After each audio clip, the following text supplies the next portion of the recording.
quick demo drive then of eco driving.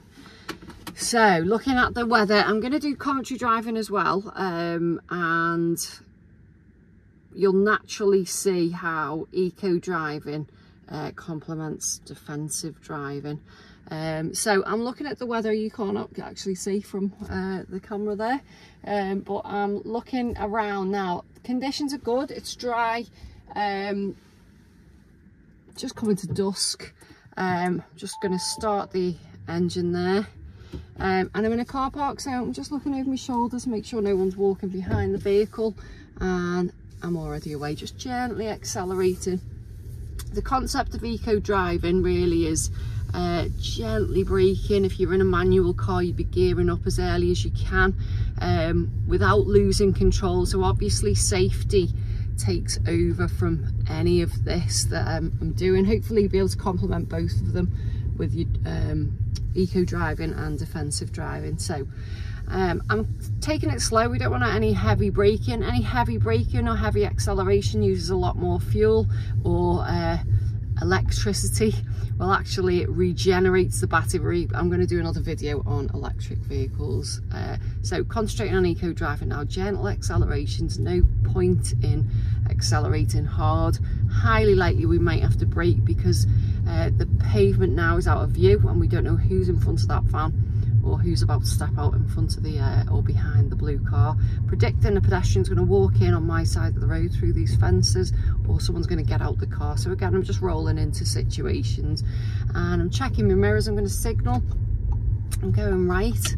I'm looking now for pedestrians first and then for cars. We're not doing it the other way around and just happen to ignore or give way when they step in the road. They were the old rules. The new rules now are pedestrians have priority, so it's up to us to stop, but if it's safe to do so, please remember that. So we're into a 40 zone now, so gentle acceleration there. I'm keeping an eye on my mirror and I'm right up to speed because I can see my stopping distance, which is 9 car lengths at 40 miles an hour, coming into a 30 zone. So I'm checking my mirror and I'm gently just add a tiny bit of braking, but didn't really need to touch them. I'm going to take a left here, so I'm already gently slowing down and I'm doing my mirror signal, anticipating someone's about to walk across the road who's out of view. I've got national speed here, but I'm going to gently accelerate. There's no one behind, so no major rush there. Looking at my limit point, there's about 9 car lengths, 6 car lengths coming up to 3, so we're sort of going from 30 to 20 is the absolute maximum. 25 now. We've opened up, so we've gone more than 9 car lengths, so we know we could get up to 40, 45, but if you look at the limit point now, it's not moving. It is now, so again we can go up. I'm now up to 40 miles an hour. We've got the word slow there, so checking my mirror, easing off, and I'm anticipating a pedestrian. We're just moving past a farmhouse here, or horses, cyclists, pedestrians. So I'm at a speed I could stop if there was something like that out of view. We've got another speed limits, sorry, a slow sign there. Remember that means speed lower, observe the warning sign, and that warning sign was for cattle there. A lot of cattle crossings along this route. Looking at the limit point, we're looking at 9 car lengths, so I'm safe to get up to 40. We've got a little bit of a walkway there for pedestrians, so predicting that they should be off the road, but there's nothing to say there isn't someone or a horse rider just on the road here. So checking my mirror, ready to deal with that. I'm ready to bring it down to 10 miles an hour if I need to, or stop potentially.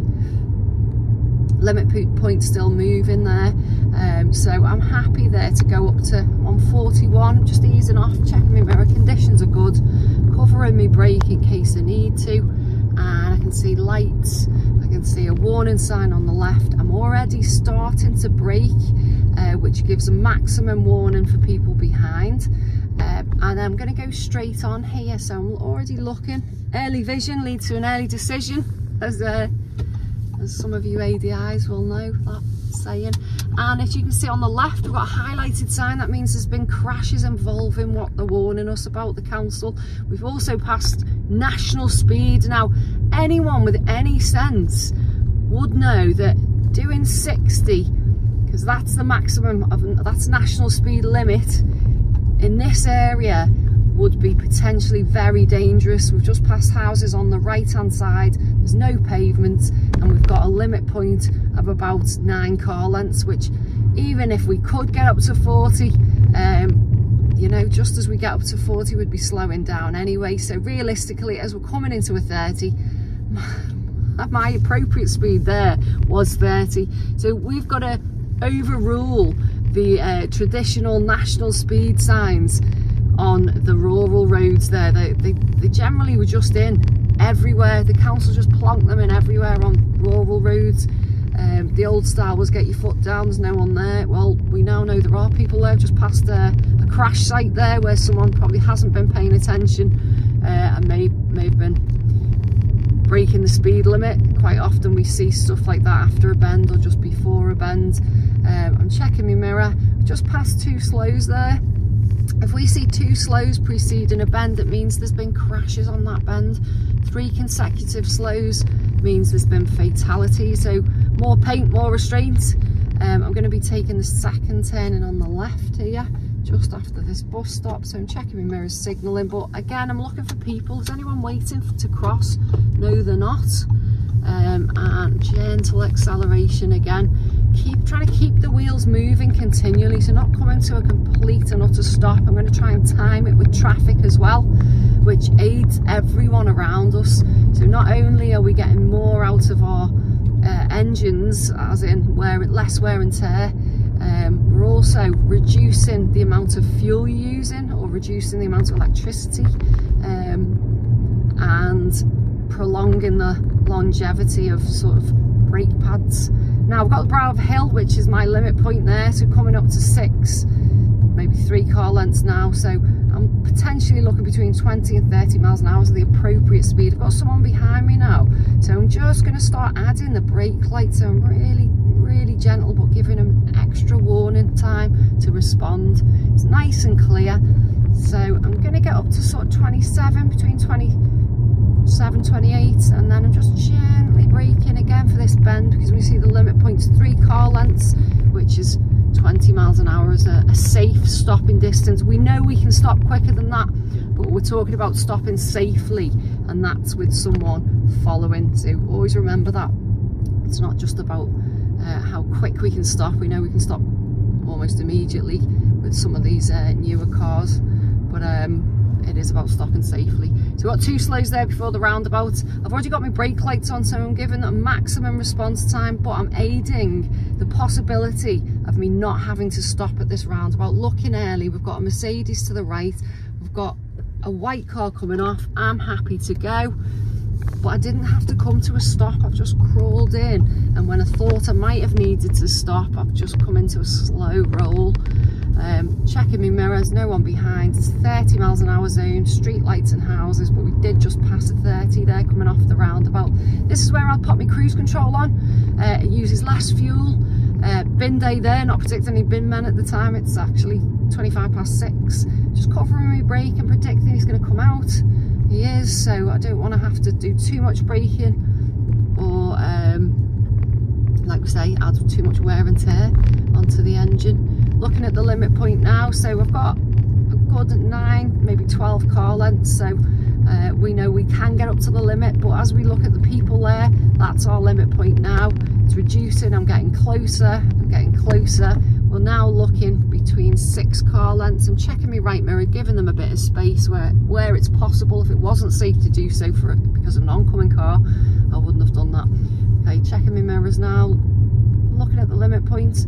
25 I think is about the right speed here. We've got a car, it's quite a narrow road, but we have got pavements. Now the limit point's opened up a little bit, maybe 25. Again, it's not great, a lot of houses around, and we've got a warning sign there, and the first slow. Now we're into a 20, so ideally if you can not brake and just check your mirror and kind of get down to 20, that's ideal.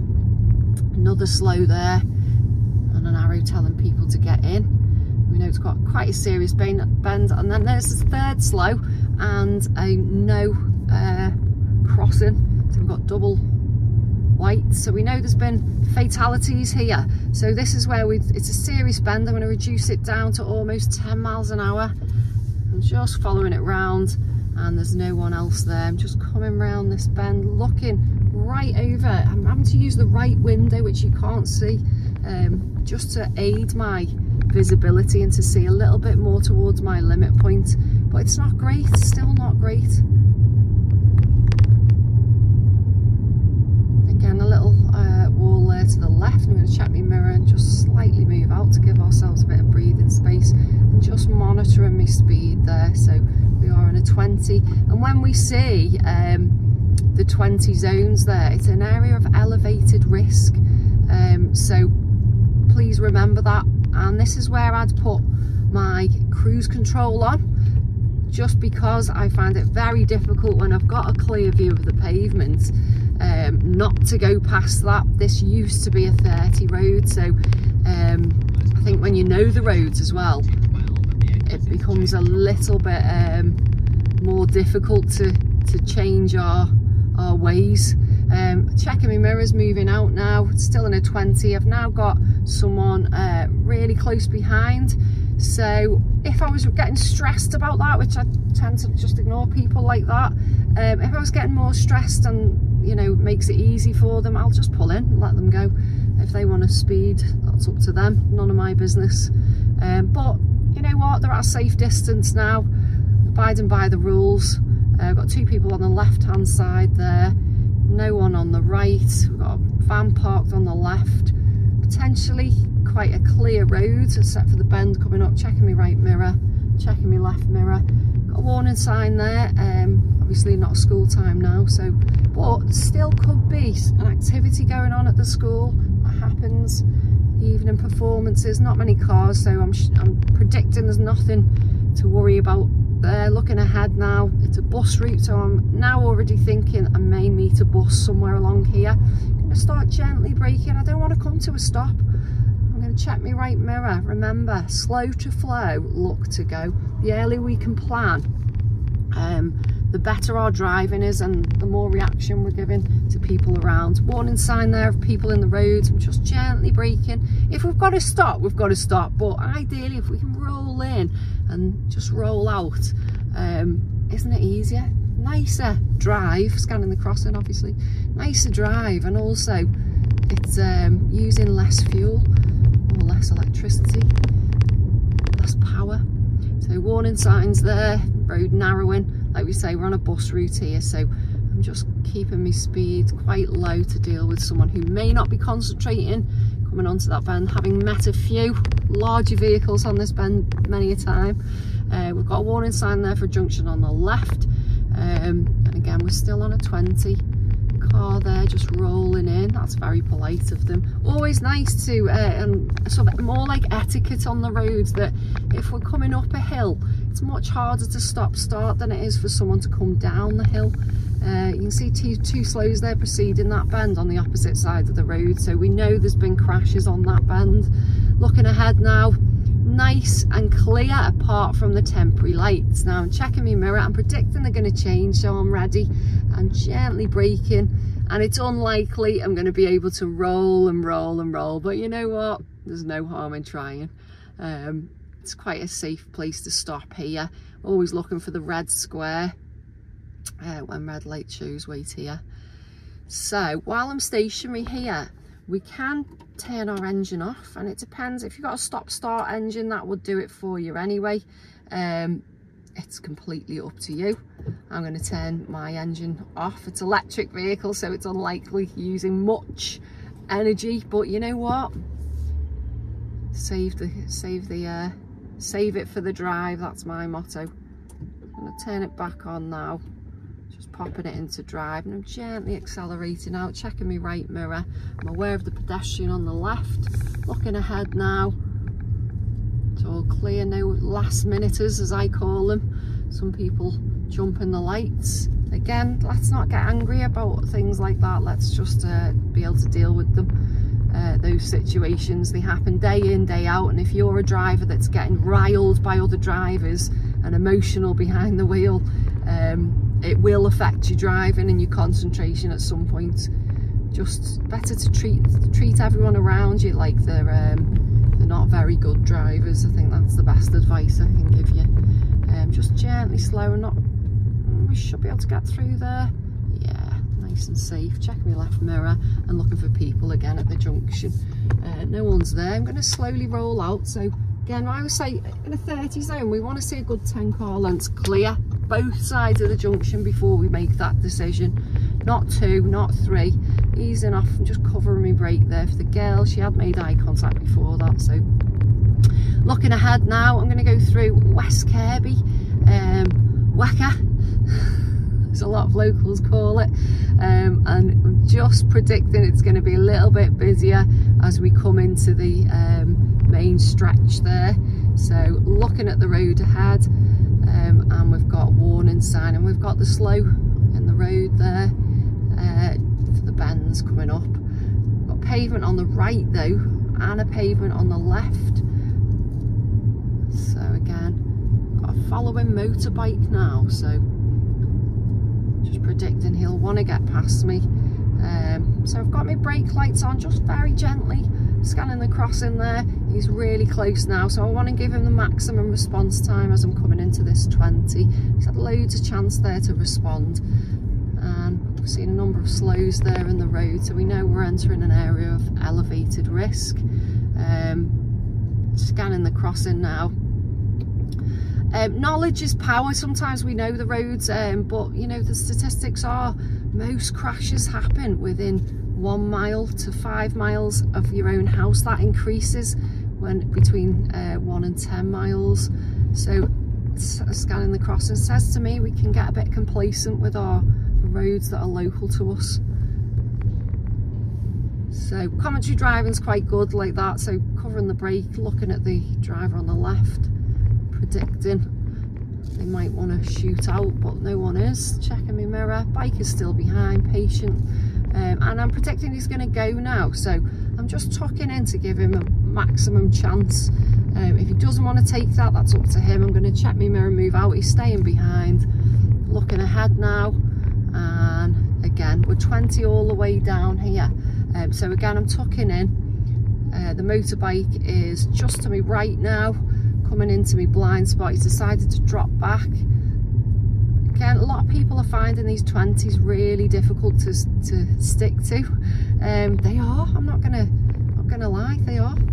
It's a change for us. We're into a 30 now, and you can see that the road's opened up. There's less hazards, so less risk around now. But that doesn't mean no risk. Whenever we get into a car, we're in our risk is slightly elevated, and I think we forget that as we drive in our day-to-day lives. No one thinks they're not going to get to a destination, so please keep concentrating. It is hard, and as human nature tells you not to concentrate, we've got so many distractions now. So keeping an eye on the road ahead. Nice drive here, but still got some hazards around, some pedestrians there. Still got the biker behind. I can see he's looking in his right mirror. I'm going to check to my left. He's absolutely dying to overtake, but he's being good. He's sticking to that speed limit. Just checking my right mirror. I'm going to move out slightly in case that jogger did decide to go towards the curb, but they didn't. Looking ahead. And again, quite a nice drive, ordinarily where we wouldn't really be expecting anything to happen, but sometimes this is where accidents can happen because we're not thinking and we're not concentrating, we're just presuming it's always quiet, so it's going to continue to stay quiet, and when that car comes flying out of the junction, we're just not ready. So keeping an eye on the road ahead, the road behind. Bike is staying behind, and still got bins out. So again, I always notice the bins because I was thinking bin lorries, not expect them at this time, but again, maybe they are, maybe they're doing overtime, who knows. Okay, I'm checking my mirror. I'm going to give the, I had my cruise control on then, I'm going to give the bike loads of time to respond to my brake lights. I'm looking to the right, it's nice and clear, so I'm going to continue and I'm going to check my mirrors and signal there, scanning the crossing and checking who's behind. Mr. Biker still here. So quite often we do get tailgaters. He's not actually tailgating. Sometimes it's quite frightening, especially if you're a new driver. So I'm just covering my brake there. Anticipating car doors are going to open. People are going to cross. There we go. Checking my mirror. Put my brake lights on really gently. And I'm scanning the crossing for anyone who may push that button. Cyclist to the left. She's staying on the pavement. Looking ahead now. Checking my mirror. And side roads there, it's quite blind, so I'm anticipating this car to the left's going to move out. Looks like, I know there was a lady killed along here the other day on Saturday. We don't know why yet, but it was very shocked the community really here. Checking my mirror. There's the lights. Now I can demonstrate now how we can try and time it with lights. It is hard with pedestrian crossings because some of them are what we call puffing crossings, where they've got sort of sensors on. This one is just recognised, the sensors picked up that the pedestrians have crossed and the crossing's clear, so we didn't have to stop. When we're flashing amber means we can go if it's safe to do so. So reducing my speed now because I'm anticipating one of the car doors is going to open and I haven't got the room. Now I can open it up a little bit and I'm up to a 30 zone. Again, cruise control on, scanning the crossing. Bike is still behind. Nice clear road.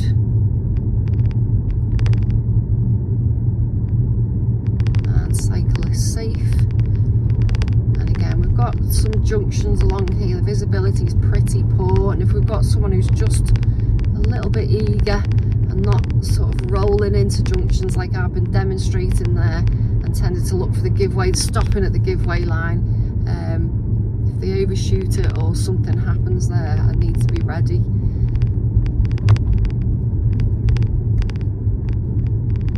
Okay, now bang on 30 here, looking at my limit points and scanning back. Pavements are nice and clear.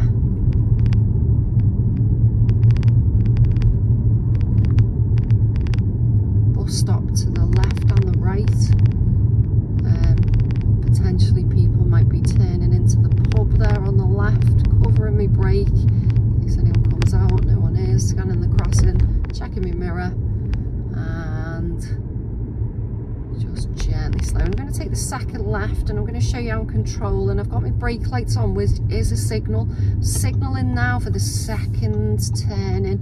If I put that signal on any earlier, the chances are that that car coming out of the side road after that would have pulled out on me. So really important we time signals, particularly to the left.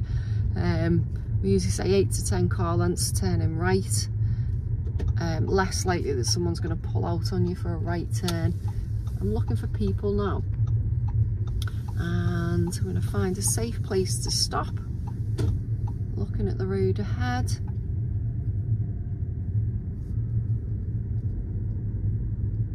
Nowhere's ideal, bit of a space on my right. I prefer to pull up on my left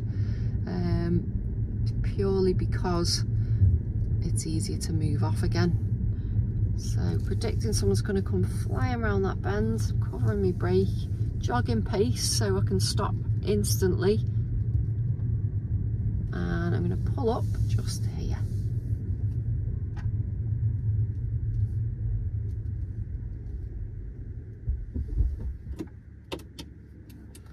Turn my engine off, hope that helps.